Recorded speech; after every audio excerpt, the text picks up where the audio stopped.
De Silvia Iparraguirre, en el sur del mundo. Chubut, 1866. Dylan recorrió la playa chata del río. Le gustaba vagabundear por ese paraje desierto cada vez que su padre no lo necesitaba. Buscaba piedras veteadas y caracoles, los más raros y de colores brillantes que pudiera encontrar. De vez en cuando miraba a su caballo atado a un matorral y el humito de alguna chimenea que a lo lejos se deshacía en el aire. En este país, decía su padre, apenas uno se alejaba un poco, las cosas parecían perderse en la planicie y el vacío. El viento le castigaba la cara, volándole el pelo lacio y rubio, pero Dylan ya estaba acostumbrado al viento de la Patagonia. Soplaba desde el otro lado del mar, sin obstáculos, barriendo la superficie del agua y levantando olas enormes que venían a explotar turbulentas en la costa, a unas 20 millas de allí. A los pocos días de llegar, una noche, el doctor Williams le mostró un mapa en el que se veía el enorme espacio vacío del Atlántico Sur. Si salieran navegando hacia el este, dijo, en algún momento tropezarían con Australia. Ese había sido otro de los destinos posibles para él y su familia.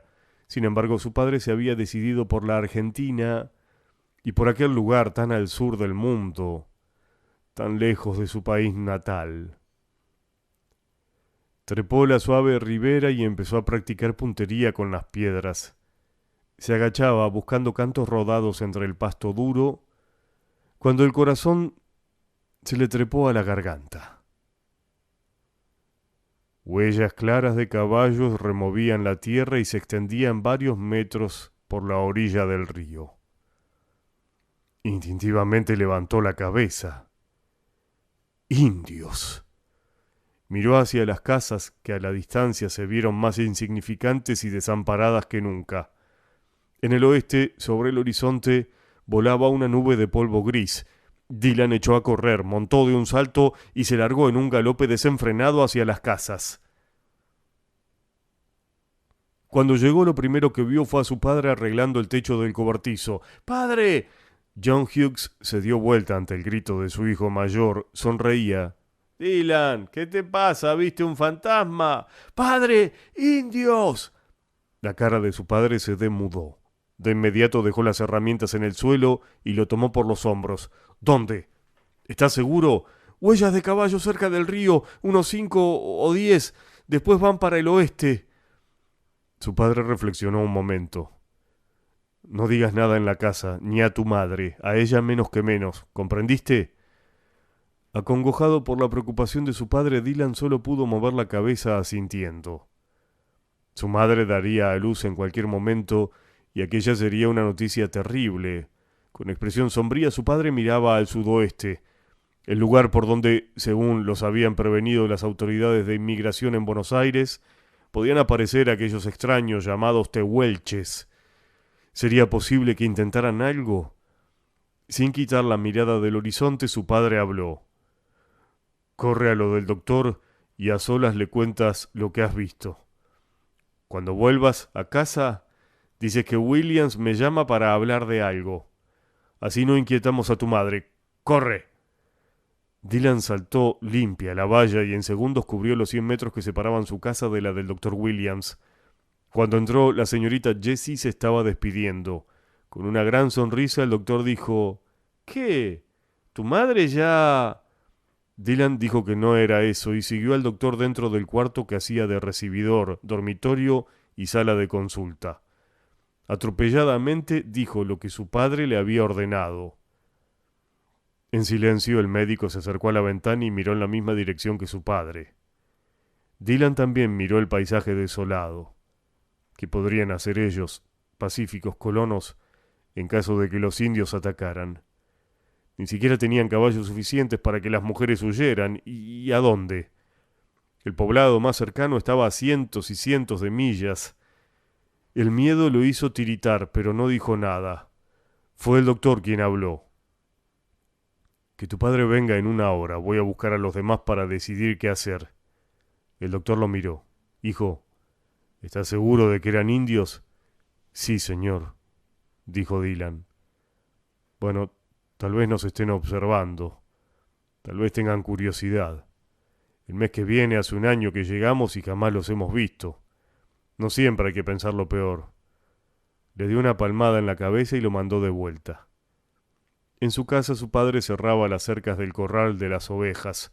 Su madre preparaba el té en la enorme cocina de hierro y sus hermanos más chicos jugaban en el piso con la caja de los soldados. Todo estaba igual, pensó Dylan, y sin embargo, todo había cambiado. Su madre giró para alcanzar las tazas de la alacena y su vientre combado se recortó contra la claridad de la ventana.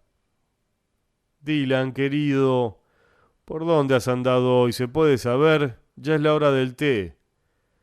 La sonrisa de su madre era algo especial, tan bondadosa, que a Dylan una punzada le atravesó la boca del estómago. Jamás se quejaba y atendía a todos con una alegría auténtica que le brotaba del corazón. Hombres y mujeres de la aldea la querían por igual y para cada uno tenía las palabras justas. Pensó en el nacimiento y con un golpe de pánico fue a lavarse las manos para disimular. ¿Qué iba a hacer de su madre en caso de un ataque de los indios? Y si justo era el momento en que su hermano pedía nacer, sin duda su padre y el doctor Williams y los demás sabrían qué era lo mejor para todos. Tal vez las cosas fueran como dijo el doctor y no había de qué preocuparse. ¿Te pasa algo, Dylan? La cara de su madre se asomaba por el marco de la puerta. Nada, madre. Vengo de la casa del doctor. Dice que padre vaya, que quiere hablar de algo con él. Y enseguida agregó. Dijo que yo también fuera. Ah, ¿sí? Entonces serán cosas importantes, que deberán tratar los hombres solos.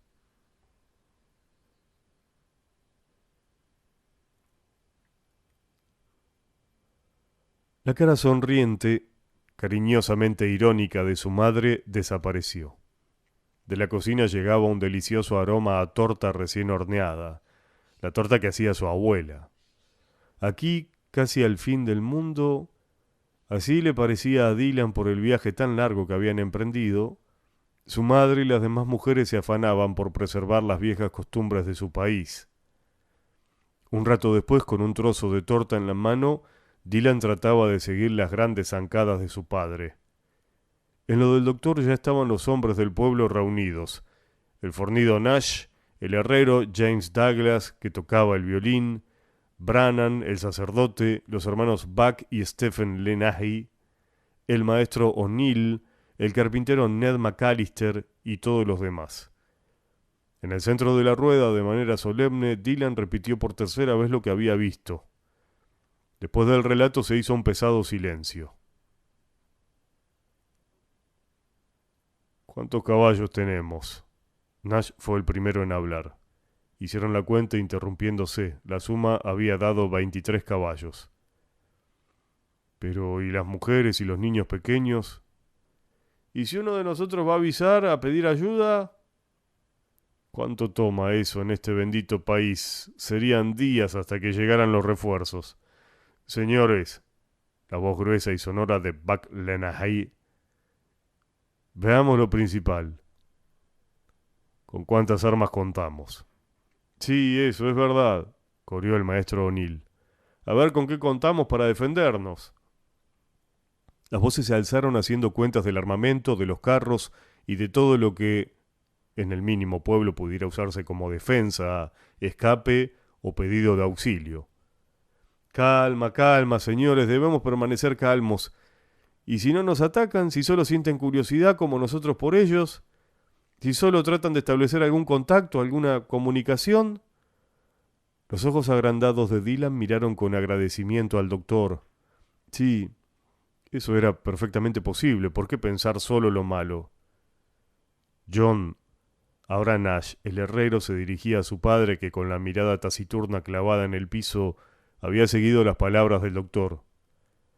¿Qué dijeron las autoridades de inmigración? ¿Que eran indios sanguinarios? No fue eso, creo, lo que nos dijeron. No, no fue eso. Tampoco lo podían asegurar al 100%.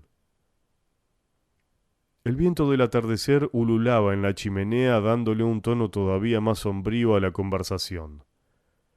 Pronto se haría de noche. La voz tranquila de su padre continuó. Son los dueños de esta región desde que se tiene memoria. Se han hecho tratados, el gobierno a veces les ha pagado por sus tierras, muchas veces no. Recorren todo el territorio, desde los Andes hasta la costa y de norte a sur. Es posible, es casi seguro que nos hayan observado desde que pusimos el pie aquí, y es posible también que quisieran acercarse. ¿Con qué fin? No lo sé. Pero es urgente estar preparados para lo que sea. Esta noche debemos armar una guardia que recorra el perímetro de la aldea. Haremos turnos y todos debemos estar alerta a la menor alarma, reuniremos a las familias en la iglesia y nos encerraremos allí. Por ahora no alarmemos a las mujeres, todavía no es necesario decirles nada. Los hombres estuvieron de acuerdo con lo dicho por John Hughes. Un momento después volvían a sus casas. Esa noche Dylan tardó en dormirse. A la madrugada un sonido brusco lo despertó. Quedó sentado en la cama en la oscuridad. Sus hermanos dormían mecidos por el cuchicheo monótono del viento en la ventana. Sigilosamente caminó descalzo y se asomó a la cocina. El corpulento perfil de su padre se recortaba en la luz de la luna. Sin decir nada, Dylan volvió a acostarse. Al día siguiente los que habían hecho la guardia informaron que nada anormal había sucedido. Por la tarde hubo revuelo en la casa. Su madre sintió los dolores de parto y Dylan corrió a buscar al doctor. Cuando volvieron a entrar en la casa, su padre calentaba ollas de agua sobre la cocina. No bien hizo pasar al doctor, lo mandó a que llevara a sus hermanos a lo de la señorita Jessie y que esperaran allí. Antes de salir, Dylan miró a su madre. «No te preocupes», le dijo con su inalterable sonrisa. «Es tu hermano que ya viene, todo va a salir bien». Se quedaron en lo de la señorita Jessie mientras ella, agitada y nerviosa, corría a ayudar al doctor. Pasó una hora y pasó otra. Dylan se asomaba sin cesar a la ventana. De golpe se abrió la puerta y la señorita Jessie, con la cara regordeta reluciente de satisfacción, gritó: «¡Es una niña! Después de 5 varones, ahora tienen una hermana. ¡Corran a conocerla!». No era necesario que lo dijera. Ya los 5 corrían dando saltos entre los jóvenes árboles que se mecían en el viento. Dylan arrastrando a los 2 más chicos en la carrera. Una niña, parecía mentira. La cara de su madre estaba radiante. Con un gesto los animó a acercarse al pequeño envoltorio que sostenía al costado del cuerpo. Su padre estaba sentado al otro lado de la cama. Atropellándose la rodearon. Querían ver cómo era, a quién se parecía. Con cuidado», repetía su madre. La carita un poco colorada y saludable se veía perfecta entre el lienzo que la envolvía. Dylan le tomó la mano y miró asombrado los pequeñísimos dedos. Un rato más tarde, el doctor los hizo salir. En la cocina, sus hermanos, todavía incrédulos ante el suceso, empezaron a buscar nombres de mujer, cosa que les resultaba del todo extraña y hasta cómica. «Dorothy». «No, Sally». «Mejor Ann», dijo Dylan con autoridad desde el otro lado de la cocina. Con sus 12 años se consideraba por encima de esas tonterías, pero sus hermanos le habían contagiado la euforia. El doctor y su padre hablaban en un rincón, las caras en extremo preocupadas. Dylan recordó de golpe: los indios, y su alegría se esfumó. Sobresaltado se acercó a donde los adultos hablaban en voz baja. Se reforzaría la guardia, decía su padre. Había luna nueva y podrían aprovecharse de la oscuridad. Esa noche la recién llegada se hizo oír y solo a la madrugada entró en un sueño apacible. Dylan espió la cara dormida de su madre junto a la diminuta de su hermana. Haría cualquier cosa por defenderlas. Se encontró con los ojos serios de su padre y esos ojos expresaban lo mismo que él estaba pensando. Mary, porque así la habían llamado, crecía, se hacía oír y tomaba su leche como un cordero. Eso decía su madre a las mujeres de la aldea que, cada una a su turno, se inclinaron sobre la cuna y desplegaron sobre la mesa los regalos que traían bajo el delantal, un gorro de lana, un chal para el invierno que se avecinaba. Por su parte, los hombres seguían alternándose en las guardias nocturnas cuidadosamente ocultas a las mujeres. Poco a poco el puñado de casas aferradas al río Chubut, en la vastedad desierta, iba recuperando su somnolienta normalidad. Cuando la recién nacida cumplió 3 semanas, por primera vez a Dylan se le ocurrió pensar que tal vez se había equivocado, y lo que había visto aquella tarde no eran huellas de caballos, sino de guanacos, los animales típicos de la región. ¿Cómo no se había dado cuenta? Era una manada de guanacos, y el polvo en el horizonte era también de la misma manada de guanacos. Se sintió liviano, libre de un peso tremendo, casi saltaba de alegría. Corrió a decírselo a su padre, que quedó pensativo. De todos modos no le permitió salir en sus correrías habituales a buscar pichones o piedras raras. Liberado, Dylan pasaba las tardes ayudando en la casa o dando lecciones en lo del maestro O'Neill o mirando crecer a su hermana. Hacía días que su madre había retomado sus quehaceres, como si nada hubiera ocurrido. ¡Sangre galesa!, exclamaba ella riéndose cuando le señalaban su buena salud. ¡Y 6 niños traídos al mundo! Pero una madrugada de extraña calma en el viento, algo sucedió. Primero fue el grito de Nash llamando a su padre, después el doctor subido al techo de su casa mirando al sur. Después todos salieron a medio vestir y miraron hacia allí, hacia donde inequívocamente se levantaba una nube de polvo que crecía. Ante los ojos despavoridos de Dylan, trepado a la parte más alta del cobertizo, comenzaron a verse pequeños puntos negros. Jinetes, muchos, cada vez más cerca. Como un emisario siniestro, el viento trajo el sordo retumbar del galope de los caballos en la tierra dura. Los hombres buscaron las armas. Mujeres y chicos corrieron a la precaria iglesia. Los hombres se atropellaron cruzando gritos y ademanes violentos mientras codo con codo formaban un cordón en semicírculo defendiendo la entrada. Junto a su padre, Dylan los veía venir. Distinguió las lanzas que se elevaban varios metros por encima de las cabezas. Una ráfaga de terror traspasó a los colonos que miraban el avance como el que espera una catástrofe. Incrédulos todavía, inmovilizados. El padre Brannan murmuraba una oración. Las mujeres contestaban el rezo, algunas caían de rodillas. Habían preferido salir de la iglesia y apretarse detrás del cerco de los hombres con los chicos aferrados a las polleras. Los tehuelches alcanzaron el borde de la aldea y desde allí avanzaron al paso. A unos 10 metros se detuvieron y esperaron, nadie supo qué. Solo los caballos se movían sudorosos, piafando, sacudiendo las crines. En la proximidad se hicieron precisas las caras oscuras pintadas con trazos blancos, las vinchas, el pelo negro y duro. Ágiles como gatos, algunos se acuclillaron sobre el lomo de los caballos, apoyándose en la lanza.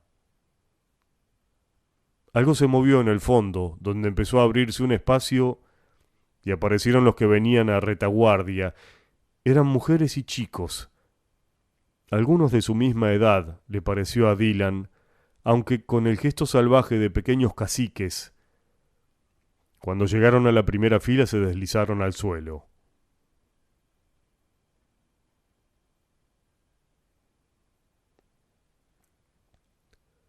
Los ojos hundidos e inexpresivos del hombre viejo que aparentaba ser el jefe los miraron de uno en uno, comprobando la facilidad de la presa.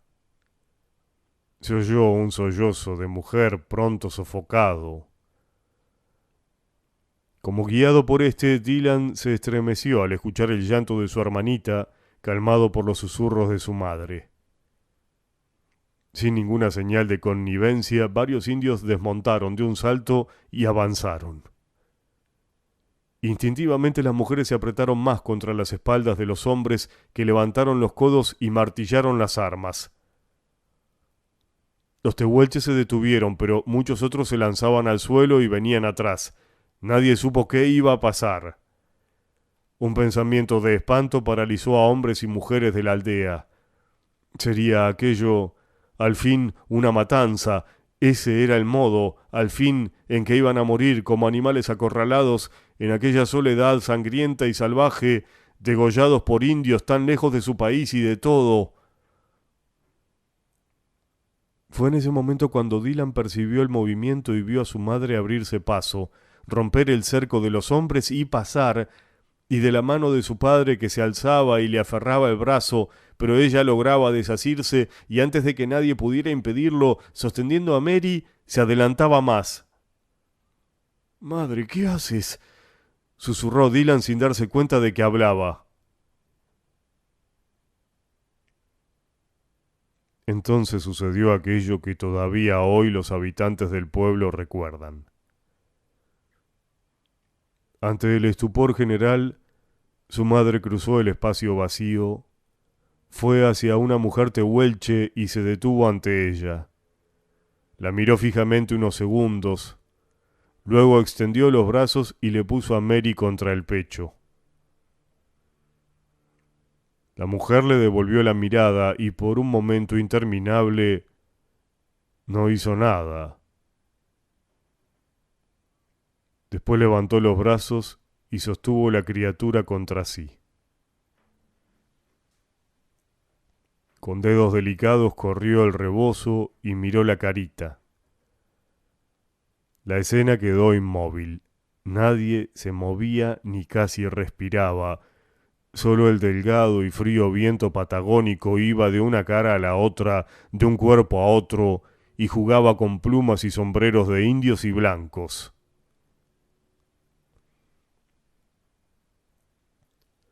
Uno de los tehuelches hizo un gesto. Levantó la mano a la altura de la cabeza. Dylan vio a su padre bajar lentamente el arma. Uno a uno los colonos hicieron lo mismo. Ahora era su padre quien cruzaba la tierra de nadie barrida por el viento y acercándose al hombre que había hecho el saludo, le tendía la mano. Detrás de él fueron los demás hombres de la aldea. Dylan no podía quitar la mirada de su madre y la mujer tehuelche.